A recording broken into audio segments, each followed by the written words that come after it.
mbere igitsina gore dukunda ibintu bibiri. Umugabo dukunda kudukoraho igihe umugabo ukunda arimo aragukoraho, nta kintu kirenze nkabyo. Ikintu na sex, reka sex ubundi sex ni etape ya nyuma mu hagati y'abantu babiri bari kumwe.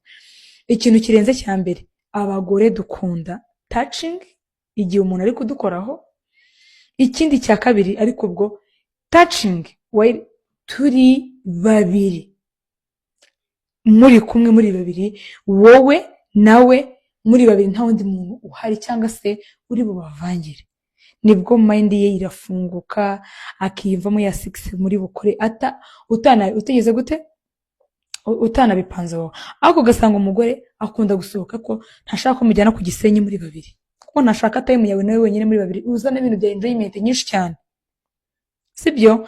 Like cyangwa se mufite ubushobozi ariko suko adakunda gusohoka, suko adakunda kuba mwajya muri trip runaka, ahubwo ntashaka time yawe nawe muri babiri, ahantu nta wundi muntu uri bavangire, uwo mwanya wawe nawe muryoherwa naga ushaka. Umugore rero none bigahita biza biri opposite. Umugore no gukunda bashaka wa mwanya, ya time muri kumwe muri babiri.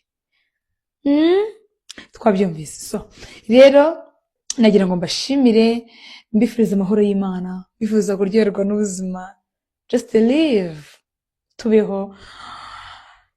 Reka mbasabire rero mugisha ku Mana, nanabashimira abantu 078 nimero yanjye 466 244 6 078 466 244 6.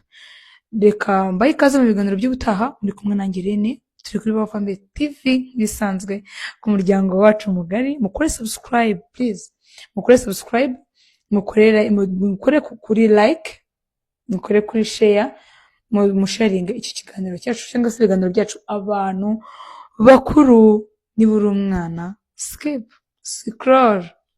So thank you so much. Reka rero kurondogora, bye.